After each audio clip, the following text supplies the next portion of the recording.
하루의 끝자락에서 만나는 아로TV. 오늘은 내시에게 시집갔다 탈출한 산골 처녀의 이야기를 담았습니다. 아로TV와 함께 꿀잠 주무시길 바랍니다.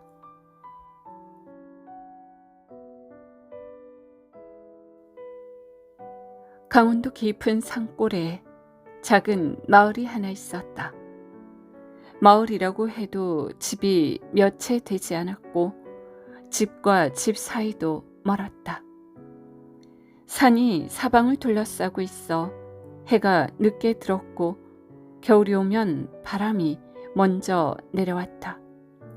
밭은 대부분 돌밭이라 곡식을 많이 거둘 수 없었다. 사람들이 농사를 지어도 겨우 한 해를 버틸 만큼만 나오는 것이었다. 그 마을 끝자락에 낡은 초가집 하나가 있었다. 그 집에는 늙은 부부와 딸 하나가 살고 있었다. 부부는 평생 농사와 품팔이를 하며 살았지만 형편은 늘 어려웠다. 해마다 겨울이 오면 쌀이 떨어질까 걱정해야 했고 어떤 해에는 보리죽으로 끼니를 때우는 나이도 많았다. 그래도 두 사람이 버틸 수 있었던 이유는 하나뿐인 딸 때문이었다. 늦게 얻은 자식이라 부모는 그 아이를 몹시 아꼈다. 딸은 얼굴이 곱고 성품도 차분했다. 마을 사람들도 그 아이를 보면 늘 이렇게 말했다. 아이고, 집 형편은 참 가난한데 딸 하나는 참 반듯하게 키웠네. 어머니는 그 말을 들을 때마다 웃었지만 마음 한켠은 편하지 않았다. 딸이 이제 시집갈 나이가 되었기 때문이었다. 어느 날 저녁, 아버지와 어머니는 부엌에 앉아 있었다. 불씨가 약하게 타고 있었고 부엌 안은 어둑했다. 딸은 자신의 방에서 바느질을 하고 있었다. 아버지가 낮은 목소리로 말했다. 이제 애 나이가 꽤 됐소. 어머니가 한숨을 쉬었다.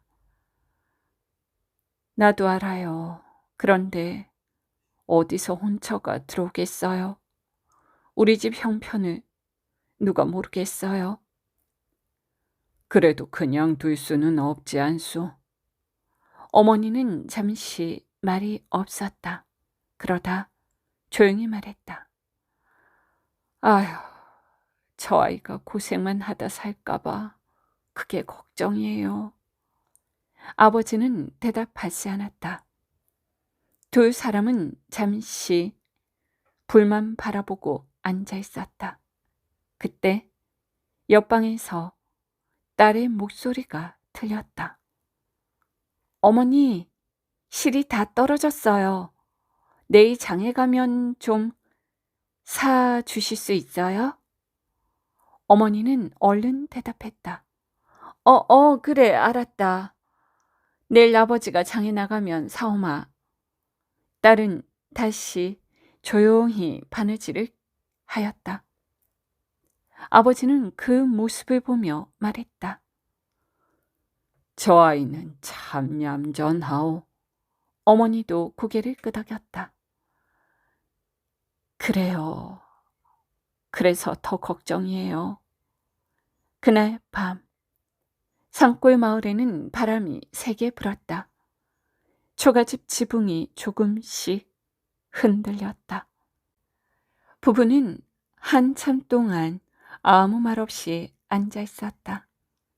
딸의 혼사를 생각하면 마음이 무거웠지만 그렇다고 뾰족한 방법이 있는 것도 아니었다. 며칠 뒤였다. 아버지가 장에서 돌아온 날 저녁이었다. 해가 산 뒤로 거의 넘어갈 때쯤 집 앞 좁은 길로 낯선 사람이 걸어왔다. 산골에서는 낯선 사람을 보기 드물었다. 마을 사람들은 서로 얼굴을 다 알고 지냈기 때문이다. 그 사람은 선비처럼 옷을 입고 있었다. 옷은 깨끗했고 말투도 점잖았다. 그러나 이 깊은 산골까지 선비가 찾아오는 일은 흔하지 않았다. 그는 집 앞에 서서 조용히 말했다. 여기가 아무 댁이 맞습니까? 아버지가 마루로 나와 그를 바라보았다. 예, 맞습니다. 무슨 일로 오셨습니까? 선비는 잠시 주변을 둘러보더니 말했다. 잠깐 말씀을 좀 나눌 수 있을까요? 아버지는 그를 방으로 들였다. 어머니도 함께 안으로 들어와 앉았다. 딸은 부엌에서 저녁 준비를 하고 있었는데 낯선 사람이 온 것을 보고 잠시 안을 바라봤다가 다시 고개를 돌렸다. 방 안에서 낮은 목소리로 이야기가 이어졌다. 선비가 먼저 말을 꺼냈다. 서울에서 왔습니다. 아버지가 고개를 갸웃했다. 서울에서요? 예, 어떤 분의 부탁을 받고 왔습니다. 아버지는 그 말을 듣고 잠시 말이 없었다. 어머니도 얼굴을 굳히고 앉아 있었다. 선비는 조용한 목소리로 말을 이어갔다. 댁에 따님이 있다고 들었습니다. 그 말을 듣자 어머니가 잠깐 딸 있는 부엌 쪽을 바라보았다. 예, 있습니다. 선비는 잠시 생각하는 듯 하다가 말했다. 그 따님을 좋은 곳에 보내드릴 수 있을 것 같습니다. 아버지가 물었다. 좋은 곳이라니요? 서울입니다. 방 안이 잠시 조용해졌다. 아버지는 쉽게 말을 하지 못했다. 산골에서 평생을 살아온 사람에게 서울은 너무나도 먼 이야기였기 때문이다. 선비는 조용히 말했다. 며칠 뒤에 다시 오겠습니다. 그는 자리에서 일어났다. 아버지와 어머니는 그를 마당까지 배웅했다. 그날 밤, 딸은 부모에게 물었다. 아까 오신 분은 누구예요? 어머니는 잠시 망설이다가 말했다. 서울에서 왔다고 하더라. 무슨 일로 왔대요? 어머니는 바로 대답하지 못했다. 대신 웃으며 말했다. 그건 나중에 알게 될 거다. 딸은 더 묻지 않았다. 하지만 부모의 표정이 평소와 조금 다르다는 것은 느낄 수 있었다. 그리고 사흘 뒤였다. 아침 일찍 마당 밖에서 소리가 났다. 여기가 아무댁 맞습니까? 아버지가 나가보니 장정 두 사람이 서 있었다. 그들 뒤에는 소달구지 하나가 있었다. 달구지 위에는 쌀자루가 여러 개 실려 있었다. 장정 중 한 사람이 말했다. 서울에서 보내신 쌀입니다. 아버지는 잠시 말을 잇지 못했다. 아니, 서울에서요? 예, 선비 어른이 보내신 겁니다. 장정들은 쌀자루를 마루 앞에 내려놓고 떠났다. 어머니가 조심스럽게 자루를 만져보았다. 아휴, 이게 다 쌀이네. 딸도 마루로 나와 그 모습을 보고 있었다. 어머니, 누가 보낸 거예요? 어머니는 딸을 보다가 말했다. 서울에서 보내온 거래. 딸은 이해하지 못하는 얼굴이었다. 아버지는 쌀자루를 바라보며 한참을 서 있었다. 그는 그때부터 마음이 무거워지기 시작했다. 왜냐하면 그 쌀이 어떤 뜻으로 온 것인지 너무나도 잘 알고 있었기 때문이다. 쌀이 들어온 뒤로 집안 분위기가 조금 달라졌다. 어머니는 전보다 말을 아꼈고 아버지는 밖에 나가 앉아있는 시간이 늘었다. 딸은 그 이유를 정확히 알 수 없었지만 집 안에 무언가 일이 생긴 것 같다는 느낌은 받았다. 그러던 어느 날 아침이었다. 마을 입구 쪽에서 사람들 말소리가 들렸다. 산골에서는 큰 소리가 나면 금방 눈에 띈다. 이웃 몇 사람이 길가에 서서 구경하고 있었다. 딸이 마당으로 나가보니 낯선 사람들이 서 있었다. 장정 네 사람이었고 그 뒤에는 가마 하나가 놓여 있었다. 가마 옆에는 나무 상자와 보따리가 몇 개 있었다.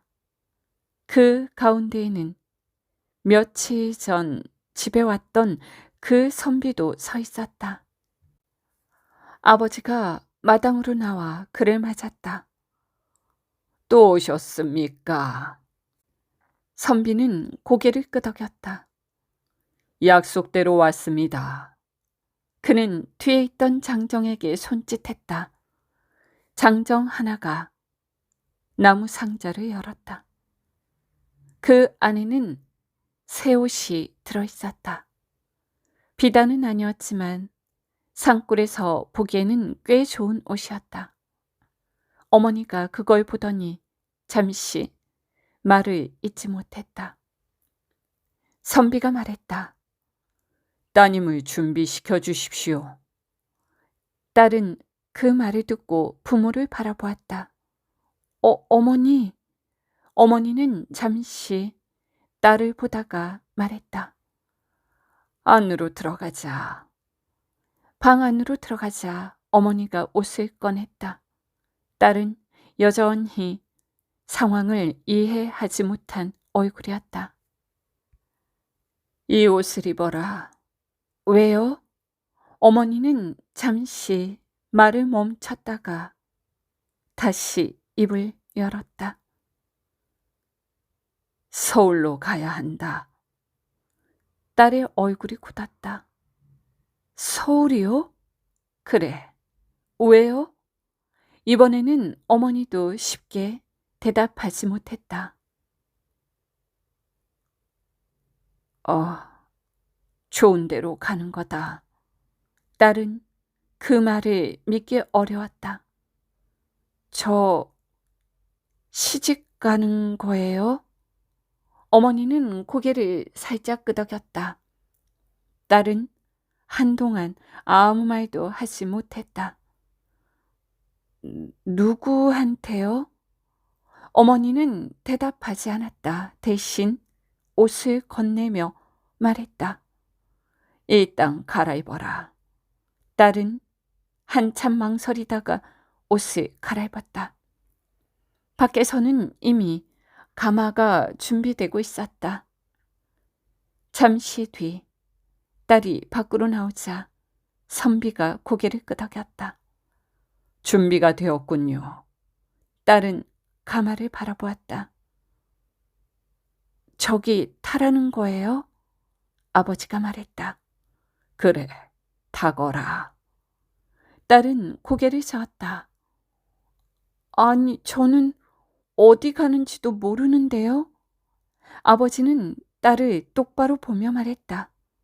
서울이다. 서울에 가서 뭐 하는데요? 아버지는 잠시 말을 멈추었다. 그리고 가면 알게 된다. 그러나 딸은 쉽게 움직이지 않았다. 저는 안 갈래요. 어머니가 조용히 말했다. 얘야, 가야 한다. 왜요? 어머니는 딸의 손을 잡았다. 이게 너한테 나쁜 일은 아니다. 딸은 부모의 얼굴을 번갈아 보았다. 두 사람의 표정은 평소와 달랐다. 이미 결정을 내려놓은 사람들 같았다. 잠시 뒤 아버지가 말했다. 가마에 타거라. 딸은 더 버티지 못했다. 결국 가마에 올라탔다. 장정들이 가마를 들었다. 마을 사람 몇이 길가에서 그 모습을 보고 있었다. 가마가 산길을 따라 천천히 내려가기 시작했다. 딸은 가마 안에서 작은 창을 통해 밖을 바라보았다. 익숙하던 산과 집들이 점점 멀어지고 있었다. 그렇게 가마는 하루 종일 길을 갔다. 처음에는 산길이 이어졌고 산을 몇 개 넘고 나자 점점 길이 넓어졌다. 사람들도 눈에 띄기 시작했다. 딸은 가만에서 작은 창을 통해 밖을 내다보았다. 낯선 풍경이 계속 이어졌다. 저녁 무렵이 되어서야 가마는 멈췄다. 내리십시오. 밖에서 장정의 목소리가 들렸다. 딸이 가마에서 조심스럽게 내려오자 큰 대문이 눈앞에 있었다. 산골에서는 볼 수 없는 크기의 집이었다. 대문도 높았고 담장도 길게 이어져 있었다. 대문이 열리자 안에는 넓은 마당과 여러 채의 건물이 보였다. 하인처럼 보이는 사람들이 몇 명 서 있었다. 선비가 딸을 향해 말했다. 안으로 들어가십시오. 딸은 주변을 두리번거리며 따라 들어갔다. 한 여인이 방으로 안내했다. 여기서 쉬시면 됩니다. 방 안에는 이미 이부자리가 깔려 있었고 작은 상 위에는 음식도 놓여 있었다. 산골 집과는 전혀 다른 모습이었다. 딸은 잠시 서 있다가 조심스럽게 물었다. 여기가 어디예요? 여인은 짧게 대답했다. 서울입니다. 그 말은 이미 알고 있었지만 막상 서울 한복판에 와 있다는 사실이 실감나지 않았다. 그럼 저는 여기서 뭐 하는 거예요? 여인은 잠시 딸을 보더니 말했다. 곧 알게 될 겁니다. 그 말만 남기고 여인은 방을 나갔다. 딸은 방 안에 혼자 남았다. 밤이 되자 집안이 조용해졌다.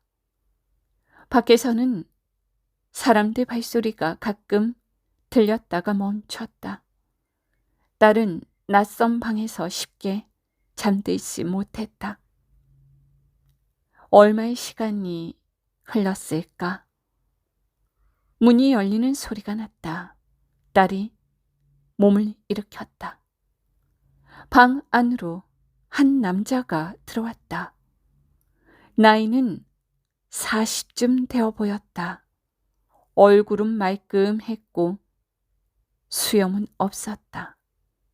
옷차림은 단정했고 움직임도 조심스러웠다. 남자는 딸을 잠시 바라보다가 말했다. 여기까지 오느라 힘들었겠소? 딸은 조심스럽게 물었다. 저 여기 주인 되십니까? 남자는 고개를 끄덕였다. 그렇소. 딸은 잠시 말을 고르다가 다시 물었다. 그럼 저는 왜 여기 온 겁니까? 남자는 잠시 생각하는 듯 하다가 말했다. 오늘부터 여기서 살게 될 것이오. 딸은 그 말을 듣고 가만히 있었다. 그리고 여기서요? 그렇소. 잠시 침묵이 흘렀다. 딸은 다시 물었다. 그럼 저는 누구와 사는 겁니까? 남자는 짧게 대답했다. 나와. 그 말을 듣고 딸의 얼굴이 굳었다. 혼인한 겁니까? 남자는 고개를 끄덕였다. 이미 그렇게 된 셈이오. 딸은 아무 말도 하지 못했다. 그때 문 밖에서 누군가가 낮게 말했다. 상선 나으리, 궁궐에서 사람이 왔습니다. 남자가 자리에서 일어났다. 금방 나가겠다. 그는 문 쪽으로 걸어가다가 잠시 멈췄다. 그리고 딸을 돌아보며 말했다. 이 집에서 편하게 지내시오. 남자가 방을 나가자 문이 다시 닫혔다. 딸은 혼자 방에 앉아 있었다. 잠시 뒤 문 밖에서 하인들이 이야기하는 소리가 들렸다. 상선 나으리 오늘도 궁에 들어가셔야겠네. 아유 그러게 말이야. 딸은 그 말을 듣고 잠시 생각했다. 그리고 그때 처음 알게 되었다. 자신이 지금 살게 된 집의 주인이 궁궐에서 일하는 내시라는 것을 말이다. 서울에 온 지 며칠이 지나자 딸도 집 안의 생활에 조금씩 익숙해졌다. 아침이 되면 하인들이 방 앞에 음식을 가져다 놓았고 낮에는 집안이 조용했다. 집이 크기는 했지만 사람들의 움직임은 많지 않았다. 내시는 대부분 낮에 집을 비웠다. 아침 일찍 나갔다가 밤이 되어야 돌아왔다. 처음 며칠 동안 딸은 방에서 거의 나오지 않았다. 어디로 가야 할지 몰랐고 집안의 구조도 낯설었다. 대신 창문을 열어놓고 마당을 바라보는 시간이 많았다. 어느 날 낮 시간이었다. 마당에서 하인 둘이 이야기를 하고 있었다. 상선 나으리 오늘도 궁에 들어가셨다지? 아침부터 나가셨잖아. 아이고 요즘 일이 많다던데. 딸은 그 말을 조용히 듣고 있었다. 그날 밤 사내가 다시 방에 들어왔다. 딸은 조심스럽게 물었다. 오늘도 궁궐에 다녀오신 거예요? 사내가 고개를 끄덕였다. 그래, 그렇소. 매일 가세요? 거의 그렇소. 딸은 잠시 말을 고르다가 다시 물었다. 그럼 낮에는 항상 집에 안 계세요? 일이 있으니까. 대답은 짧았다. 딸은 더 물어볼 말을 찾지 못했다. 그날 이후로 생활은 크게 달라지지 않았다. 낮에는 집이 조용했고 밤이 되면 사내가 잠깐 방에 들렀다가 돌아갔다. 사내는 딸에게 필요한 것들은 대부분 챙겨주었다. 어느 날은 은반지를 가져왔고 또 어떤 날은 비녀를 가져왔다. 옷도 몇 벌 더 마련해 주었다. 하지만 딸은 그걸 받아들이면서도 마음이 편하지 않았다. 왜냐하면 그 사내의 행동이 이상했기 때문이다. 며칠 뒤 딸이 조심스럽게 물었다. 이 집에서 제가 할 일이 없겠습니까? 사내가 잠시 그녀를 바라보았다. 굳이 할 일은 없소. 그래도 가만히 이렇게 있는 건 좀 이상합니다. 사내는 잠시 생각하다가 말했다. 편하게 지내면 돼요. 그 말 이후로 대화는 다시 끊겼다. 시간이 지나면서 딸은 점점 답답함과 표현할 수 없는 모멸감을 느끼기 시작했다. 먹을 것도 충분했고 입을 것도 부족하지 않았다. 하지만 하루가 지나고 또 하루가 지나도 생활은 바뀌지 않았다. 어느 날 밤이었다. 사내가 방에 들어왔다가 말했다. 내일은 밤에 못 돌아올 것 같소. 딸이 물었다. 왜요? 궁궐에 일이 있어. 밤새 있어야 하오. 딸은 고개를 끄덕였다. 알겠습니다. 사내는 잠시 서 있다가 말했다. 문단속 잘 하시오. 그리고 방을 나갔다. 문이 닫히자 방 안이 다시 조용해졌다. 딸은 한동안 그 자리에 앉아 있었다. 그리고 그날 밤 처음으로 한 가지 생각을 했다. 이 집에서 탈출해야겠다는 생각이었다. 다음 날 밤 집안은 평소보다 더 조용했다. 사내가 궁궐에 들어간 뒤로는 사람들의 움직임도 거의 없었다. 하인들도 각자 방으로 들어간 듯했다. 딸은 방 안에 앉아 있었다. 등잔불이 약하게 흔들리고 있었다. 한동안 가만히 앉아있던 그녀는 천천히 자리에서 일어났다. 방 구석에 작은 보따리가 하나 놓여 있었다. 그 안에는 그동안 사내가 가져다 준 물건들이 들어 있었다. 옥반지, 은비녀, 작은 금장식 몇 개였다. 처음에는 그냥 받아두기만 했던 것들이었지만 어느 순간부터 그녀는 그 물건들을 따로 모아두기 시작했다. 딸은 보따리를 다시 한번 묶었다. 그리고 문 쪽으로 걸어갔다. 문을 살짝 열어보니 마당은 어두웠다.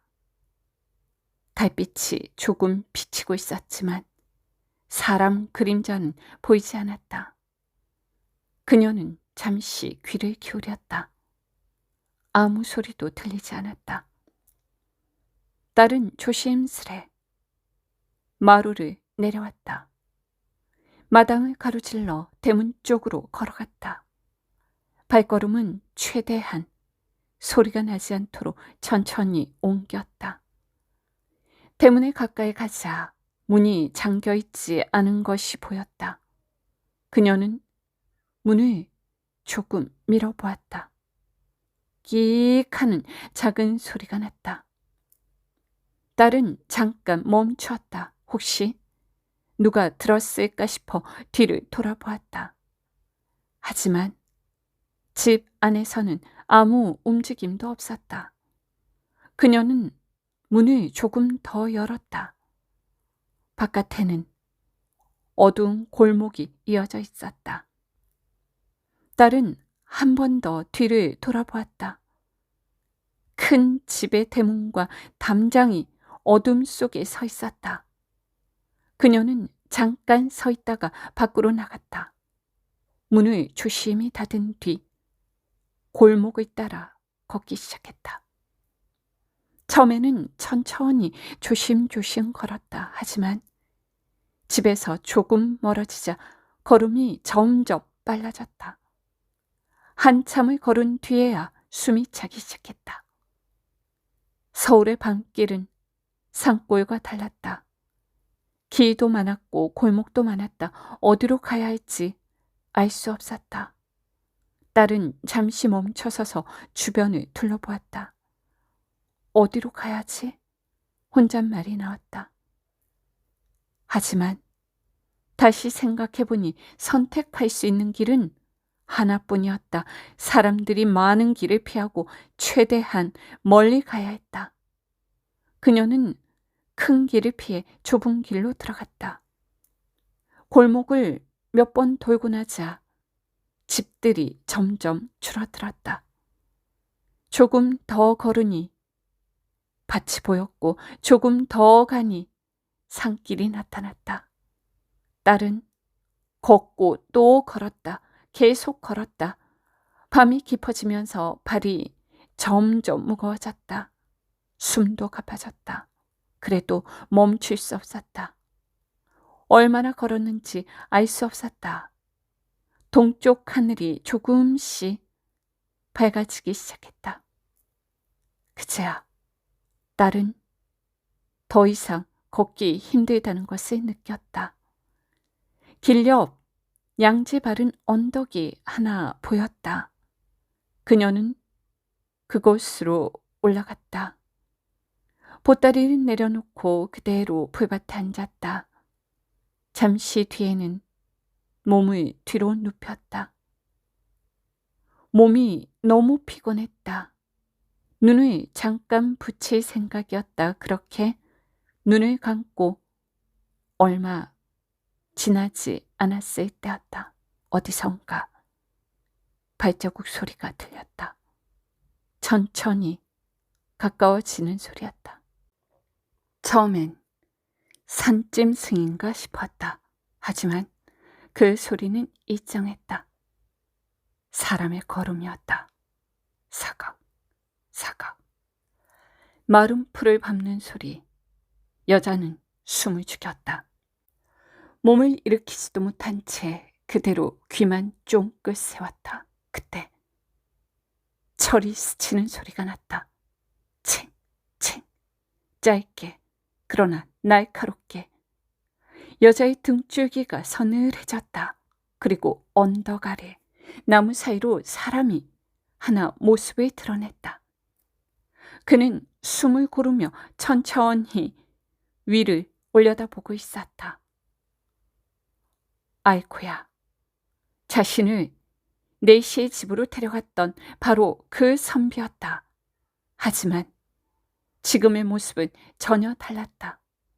옷자락은 흙에 더럽혀져 있었고 손은 거칠었으며 무엇보다 그의 손에는 칼이 들려 있었다. 길고 얇은 번뜩이는 칼. 선비가 그녀를 보고 낮게 숭얼거렸다. 멀리도 왔군. 딸의 심장이 내려앉았다. 몸이 굳어 움직이지 않았다. 선비가 한 걸음씩 언덕을 올라오기 시작했다. 사각, 사각. 걸음이 가까워질수록 숨소리도 또렷해졌다. 도망치면 될 줄 알았느냐?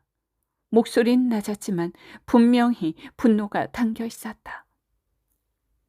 딸은 그제야 정신이 들었다. 몸을 일으켜 뒤로 물러났다. 오지 마세요. 입 밖으로 겨우 소리가 나왔다. 선비는 멈추지 않았다. 이미 너는 값을 치른 몸이야. 한 걸음 더, 한 걸음 더.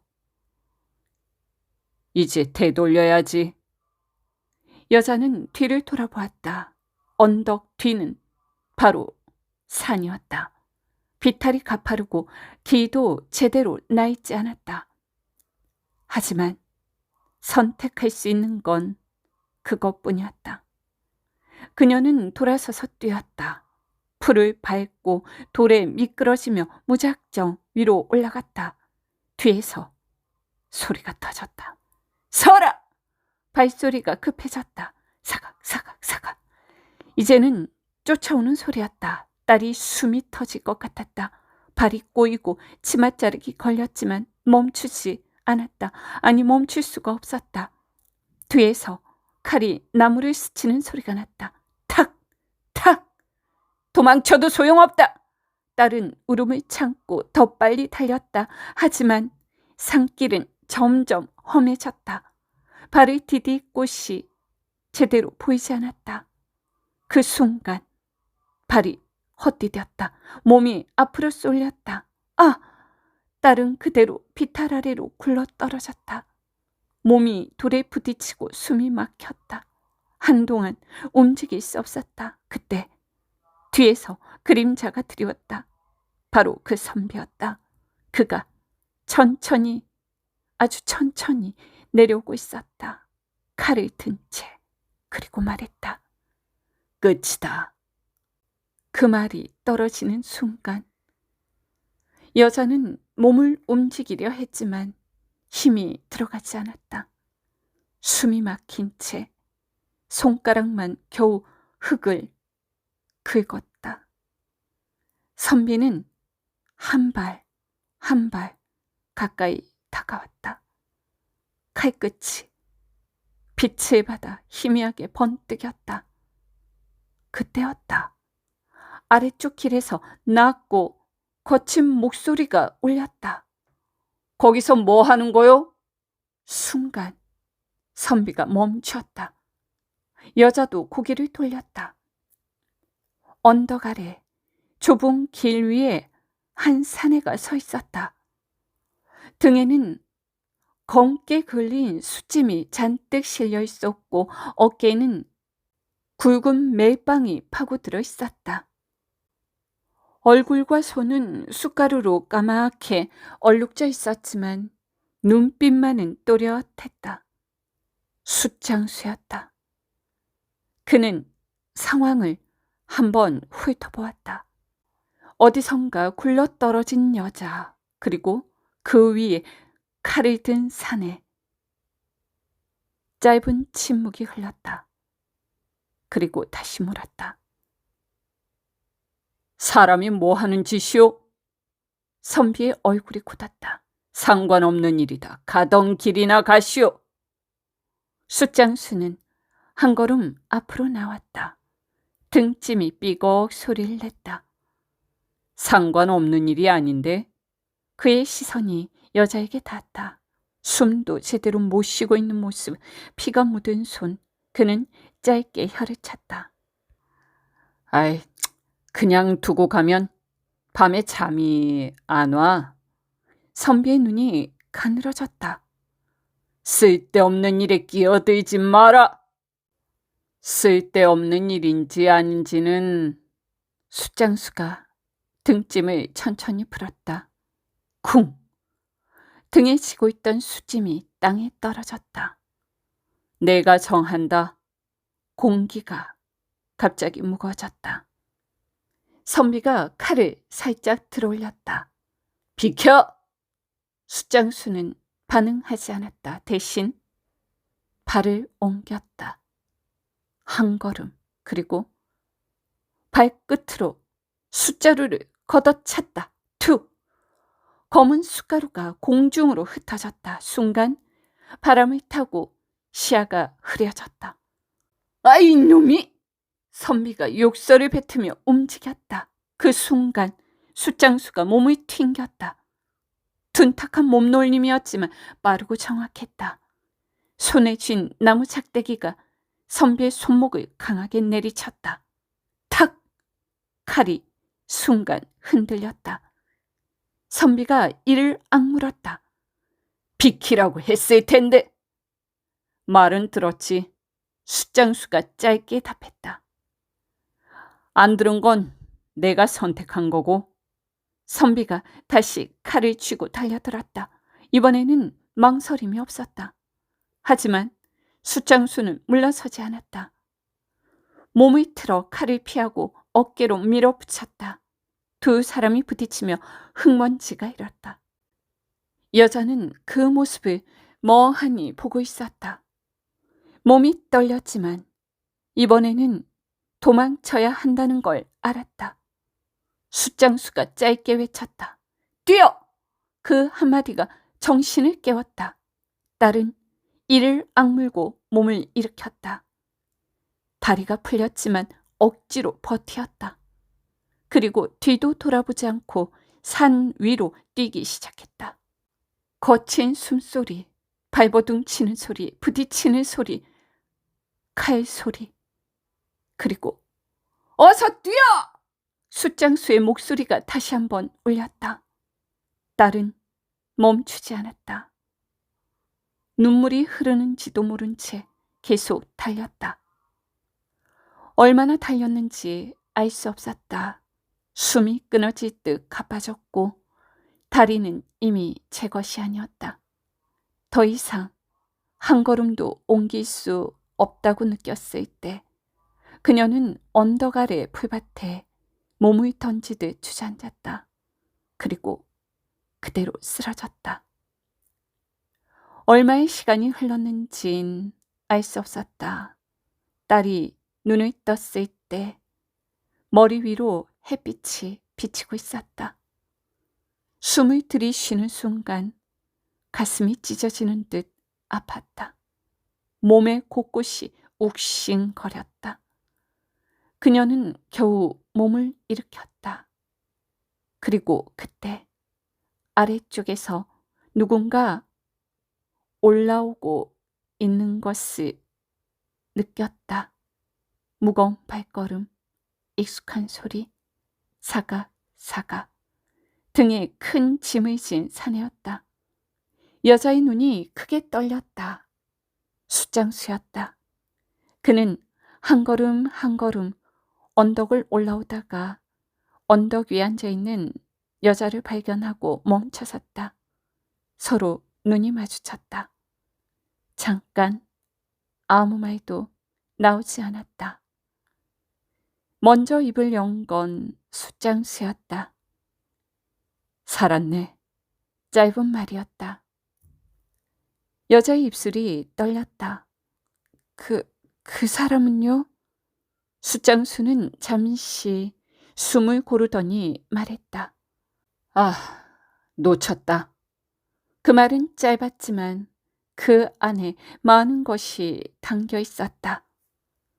피가 묻은 소매, 흙투성이가 된 옷, 거친 숨. 그가 그냥 빠져나온 게 아니라는 건 누구라도 알 수 있었다.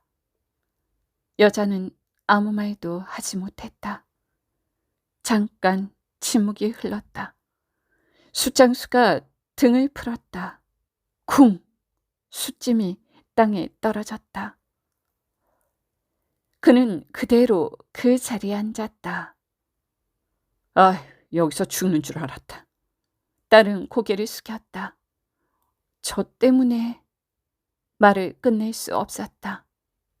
그러자 숫장수가 손을 저었다. 됐어. 그리고 짧게 덧붙였다. 살았으면 된 거지. 여자는 눈을 깜빡였다. 그 말이 이상하게 여자의 가슴에 박혔다. 잠시 후 숫장수가 물었다. 움직일 수 있겠어? 딸은 다리를 움직여 보았다. 힘이 제대로 들어가지 않았다. 조금만 쉬면요. 숫장수는 고개를 끄덕였다. 그리고 그녀를 한 번 더 살폈다. 이제는 확실했다. 산골 사람이 아니었다. 서울에서 도망 나온 거지? 딸의 눈이 흔들렸다. 잠시 망설이다가 천천히 고개를 끄덕였다. 숫장수는 더 묻지 않았다. 대신 말했다. 여기에 계속 있으면 안 된다. 딸이 고개를 들었다. 왜요? 숫장수가 짧게 대답했다. 그놈 다시 온다. 아이코야. 공기가 순간 싸늘해졌다. 여자의 손이 떨렸다. 숫장수는 자리에서 일어나 짐을 다시 들었다. 그리고 말했다. 일어날 수 있으면 일어나. 여자가 힘겹게 몸을 일으켰다. 비틀거렸다. 그 순간 숫장수가 한 손으로 그녀를 잡아주었다. 천천히 움직여. 여자는 그를 바라보았다. 어디로 가요? 숫장수는 짧게 대답했다. 우리 집. 여자의 눈이 흔들렸다. 숫장수는 덧붙였다. 숨을 때는 있어야 하니까. 숫장수의 집은 상기스 깊숙한 곳에 있었다. 집이라고 해도 크진 않았다. 낡은 초가에 옆에는 검게 그을린 숯가마가 붙어 있었다. 연기가 희미하게 올라오고 있었고 주변에는 타다 남은 나무 조각들이 흩어져 있었다. 딸은 그 앞에서 잠깐 멈췄다.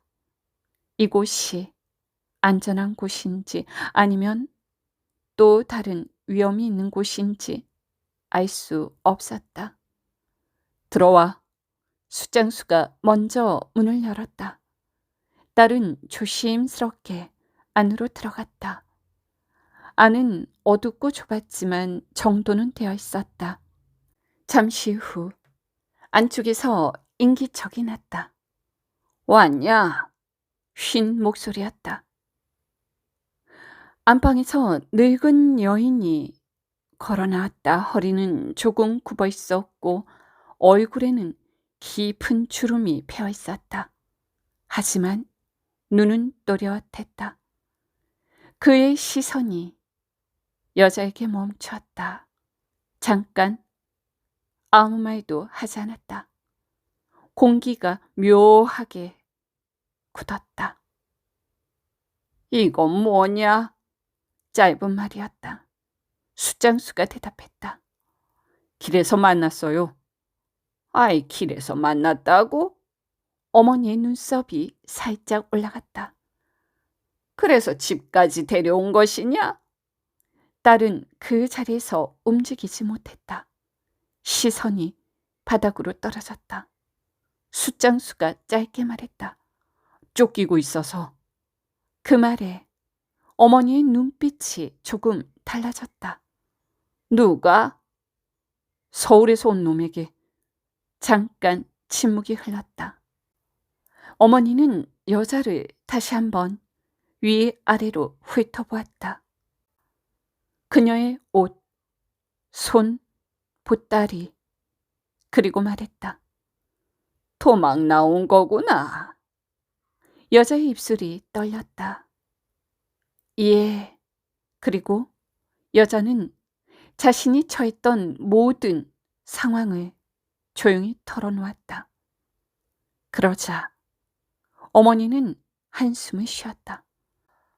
아이고, 그래서 우리 집으로 왔다. 말투는 거칠었지만 왠지 모르게 힘이 느껴졌다. 여자는 대답하지 못했다. 숫장수가 끼어들었다. 어머니, 갈 데가 없답니다. 그러자 어머니가 바로 쏘아붙였다. 아이, 그래서 우리가 책임져야 되는 것이야? 그 말이 날카롭게 박혔다. 여자의 어깨가 움찔했다. 숫장수는 잠시 입을 다물었다. 그리고는 조용히 다시 입을 열었다. 아니, 그냥 며칠만. 안 된다. 말이 끊어졌다. 어머니의 대답은 아주 단호했다. 아이, 우리가 어떤 형편인지 알잖아. 쌀이 넉넉한 것도 아니오. 장작이 남아도는 것도 아니오. 그녀는 손가락으로 집안을 가리키며 큰 소리로 말했다. 그러자 여자의 손이 보따리를 꽉 쥐었다. 어머니의 말은 틀리지 않았다. 그것은 현실이었다. 괜히 엮였다가. 어머니의 목소리가 더 낮아졌다. 서울 놈들한테 걸리면 우리까지 끝장인 거 몰라? 그 말에 집안이 조용해졌다. 숫장수의 턱이 굳었다. 여자는 더 이상 서 있기 힘들었다. 조용히 말했다. 저 나갈게요. 고개를 깊이 숙였다. 패기 쳐서 죄송합니다. 그렇게 인사를 한 뒤 몸을 돌리려 했다. 그때 숫장수가 손을 잡았다. 잠깐. 여자가 멈췄다. 숫장수가 어머니를 바라보았다. 하룻밤만. 어머니는 아무 말도 하지 않았다. 내일 날 밝으면 제가 보낼게요. 짧은 침묵이 흐르고 불씨 타는 소리만 들렸다. 어머니의 시선이 여자에게 다시 갔다. 지친 얼굴, 떨리는 손, 제대로 서 있지도 못하는 다리. 어머니는 한 번 더 한숨을 내쉬었다. 아휴, 그래. 여기서 자고 가거라. 여자의 고개가 천천히 올라갔다. 밥은? 잠깐 멈췄다가 말했다. 저 남은 거 있으니 줘라. 그게 허락이었다. 여자의 눈에 물기가 맺혔다. 감사합니다. 작게 겨우 들릴 정도였다. 어머니는 더 이상 보지 않았다. 괜히 문제 만들지 마라. 그 말만 남기고 돌아섰다. 밤이 깊어졌다. 숫장수의 집안에는 등잔불 하나만 희미하게 흔들리고 있었다. 아궁이의 불씨도 거의 꺼져가고 바깥에서는 바람이 숲을 스치는 소리만 들렸다. 여자는 마루 한쪽에 몸을 웅크리고 앉아 있었다. 몸은 여전히 아팠지만 더 이상 잠이 오지 않았다. 눈을 감으면 그 칼이 떠올랐다. 숨을 들이쉴 때마다 가슴이 답답하게 조여왔다. 그때였다. 탁! 아주 미세한 소리. 여자의 눈이 번쩍 떠졌다. 문 쪽이었다. 바람 소리인가 싶었다. 하지만 다시 사각. 누군가 발을 옮기는 소리였다. 여자의 손이 떨리기 시작했다. 숨을 죽이고 귀를 기울였다. 이번엔 분명했다. 사람이다. 밖에 누가 있다. 여자는 몸을 더 낮췄다. 그 순간 문 밖에서 낮은 목소리가 들렸다. 안에 있는 거 다 안다. 딸의 심장이 그대로 멎는 듯했다. 그 목소리였다. 선비. 숨이 턱 막혔다. 몸이 굳어 움직이지 않았다. 안쪽 방에서 이불이 스치는 소리가 났다. 어머니였다. 그리고 덜컥 문이 흔들렸다. 한 번, 그리고 또 한 번. 잠깐의 정적이 흐르고 숫장수가 천천히 일어났다. 그의 눈빛이 어둠 속에서 번뜩였다. 가만히 있어. 작게, 그러나 단호하게 말했다. 여자는 고개도 못 든 채 그대로 굳어 있었다. 어머니가 낮게 속삭였다. 가만히 있거라. 숫장수는 대답하지 않았다. 대신 문 쪽으로 걸어갔다. 한 걸음, 또 한 걸음. 문 앞에 멈추었다. 밖에서 다시 소리가 났다. 마지막이다. 잠깐의 침묵, 그리고 쾅! 나무가 비명을 지르며 문이 세게 흔들렸다. 더 버티면 부서질 것 같았다. 숫장수가 손을 문에 올렸다. 그리고 덜컥 문을 열어버렸다. 찬 공기가 한꺼번에 밀려 들어왔다. 문 앞에는 선비가 서 있었다. 숨은 고르지 않았고 눈은 이미 싸늘하게 식어 있었다. 그리고 손에는 여전히 칼이 들려 있었다. 두 사람이 마주섰다. 아주 가까운 거리였다. 선비가 입을 열었다. 내 물건 내놔라. 숫장수의 표정이 굳었다. 사람을 물건 취급하냐? 선비의 입꼬리가 살짝 올라갔다. 값을 치렀으니. 짧은 말이었다. 하지만 그 안에는 어떤 거리낌도 없었다. 숫장수의 눈빛이 바뀌었다. 여기서는 못 데려간다. 선비가 한 걸음 앞으로 나왔다. 비켜라! 숫장수는 물러서지 않았다. 뒤에서 여자의 숨이 흔들렸다. 어머니의 손이 떨리기 시작했다. 공기가 팽팽하게 당겨졌다. 그 순간 선비의 칼이 번쩍이며 움직이기 시작했다. 짧고 빠른 동작. 숫장수는 몸을 틀어 겨우 피했다. 칼끝이 문짝을 긁으며 나무 조각이 튀었다. 탁! 비키랬다. 선비의 목소리가 낮게 깔렸다. 숫장수는 숨을 고르며 한 발 뒤로 물러났다. 하지만 눈은 전혀 물러서지 않았다.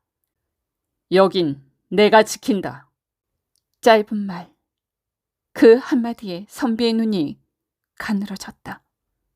지켜? 그가 한 걸음 더 들어왔다.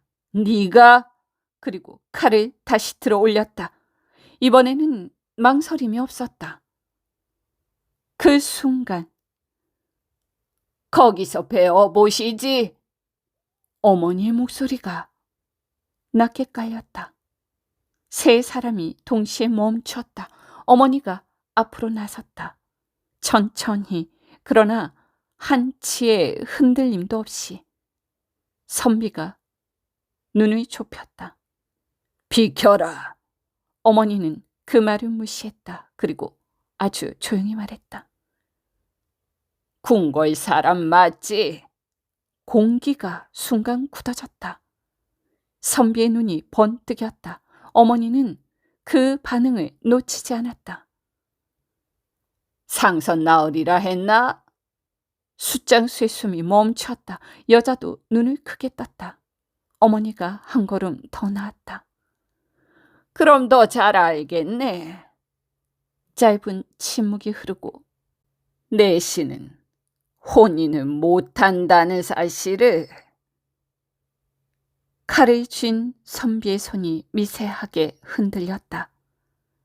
아주 짧은 순간이었지만 확실했다. 어머니는 그 틈을 그대로 파고들었다.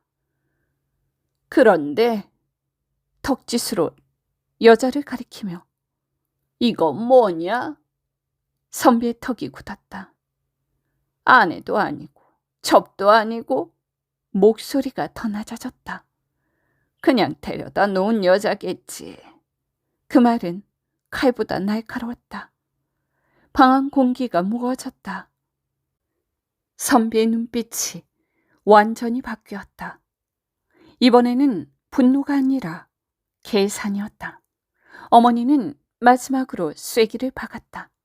문서 가져와라. 짧은 침묵이 흐르고 혼인 문서든 소유 문서든 말이야. 뭐든 합법이라는 거 하나라도 들고 오아라. 숨이 막히는 정적. 어머니의 눈이 선비를 꿰뚫었다. 없지? 그 한마디. 완전히 끝을 보는 질문이었다. 선비는 대답하지 않았다. 칼을 든 손이 더 이상 올라가지도 않았다. 어머니가 낮게 말했다. 지금 여기서 칼을 쓰면 나는 소리를 지를 것이다. 그리고 덧붙였다. 내시가 여자를 납치했다고 말이야. 그 말이 떨어지는 순간 선비의 호흡이 아주 미세하게 흐트러졌다. 여자는 그걸 보았다. 확실했다. 이제 칼자루를 쥔 쪽은 저쪽이 아니라 어머니였다. 긴 침묵 끝에 선비가 한 걸음 물러났다. 눈은 여전히 차가웠지만 방금 전과는 달랐다. 그 입 잘못 놀렸다간. 어머니가 그의 말을 끊어버렸다. 아이, 그건 그대가 더 잘 알겠지. 또 한 번의 정적, 그리고 선비가 완전히 돌아섰다. 발소리가 어둠 속으로 사라졌다. 문이 닫히고도 한동안 아무도 움직이지 않았다. 숫장수가 겨우 숨을 내뱉었다. 어머니, 그걸 어떻게? 어머니가 말했다. 아니, 너는 이 애미가 몰락한 양반집 자제였다는 것도 잊었더냐? 그리고 바로 이어 말했다. 아휴, 문제는 지금부터다. 여자가 고개를 들었다. 어머니는 다시 여자를 바라보았다. 우리 집 형편이 어떤지는 보이느냐? 여자가 고개를 끄덕였다. 예, 보입니다. 우리는 가난하다. 내 아들은 숯을 구워서 먹고 산다. 알겠습니다. 어머니가 물었다. 너 여기서 살 수 있겠냐? 여자는 망설이지 않고 말했다. 예. 어머니는 잠시 생각하다가 그럼 한 가지는 알아야 한다. 여기서는 편하게 살 수 없다. 여자가 고개를 끄덕였다. 괜찮습니다. 어머니는 잠깐 숫장수를 바라보았다. 너는 어떻게 생각하느냐? 숫장수가 조용히 말했다. 저는 같이 살았으면 좋겠습니다. 어머니는 잠시 한숨을 쉬었다. 아휴, 그래. 그럼 어쩌겠느냐? 그날 저녁 세 사람은 작은 방에 앉아 밥을 먹었다. 며칠 뒤 숫장수와 여자는 간단하게 혼례를 올렸다. 큰 준비는 없었다. 집 앞에 물 한 그릇을 떠놓고 어머니가 지켜보는 가운데 절을 했다. 그렇게 두 사람은 함께 살기 시작했다. 시간이 조금 흐르자 여자는 숫장수에게 말했다. 여기서 계속 숫장사만 할 필요는 없을 것 같아요. 그리고 조용히 자신의 보따리를 내보였다. 이거 팔면 돈이 됩니다. 그 안에는 예전에 챙겨온 반지와 장식들이 들어있었다. 그 돈으로 두 사람은 조금 더 산 아래쪽으로 내려갔다. 금강산 근처 길목에 작은 집을 얻었다. 그리고 그곳에서 여관을 시작했다. 처음에는 손님이 많지 않았다. 하지만 금강산으로 가는 사람들이 점점 늘면서 집에 들어오는 사람도 많아졌다. 몇 해가 지나자 집안 형편도 점점 나아졌다. 두 사람 사이에는 아들도 둘 태어났다. 어느 날 밤 여관에는 손님이 몇 명 더 있었다. 금강산으로 가는 길목이라 저녁이 되면 길손들이 하나둘 들렀다. 마루에는 작은 등불이 걸려 있었고 사람들은 밥을 먹은 뒤 따뜻한 차를 마시며 쉬고 있었다. 그중 한 손님이 말했다. 이 집은 참 조용해서 좋습니다. 숫장수가 웃으며 대답했다. 하하, 산속이라 그렇습니다. 밤이 되면 더 조용해집니다.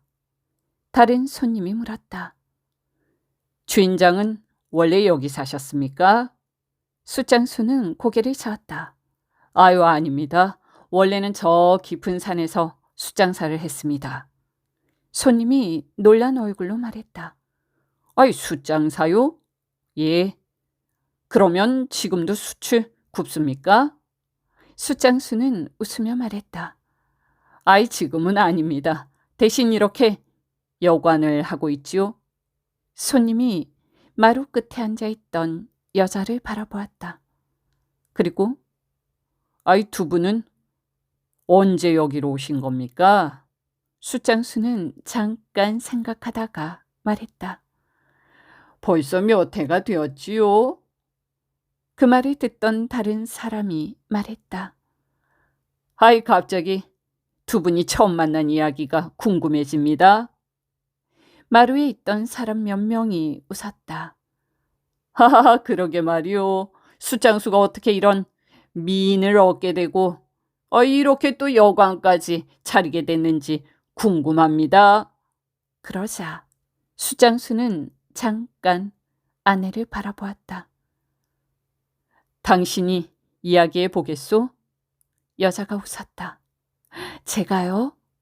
손님들이 말했다. 아이, 이야기 들려주십시오.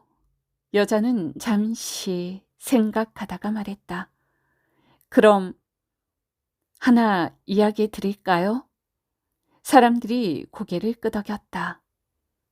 아이, 좋습니다. 여자는 잠시 숫장수를 바라보았다. 그리고 천천히 말했다. 옛날에 제가 서울에서 도망쳐 나오던 날 이야기입니다. 그녀의 이야기는 그렇게 시작되었다.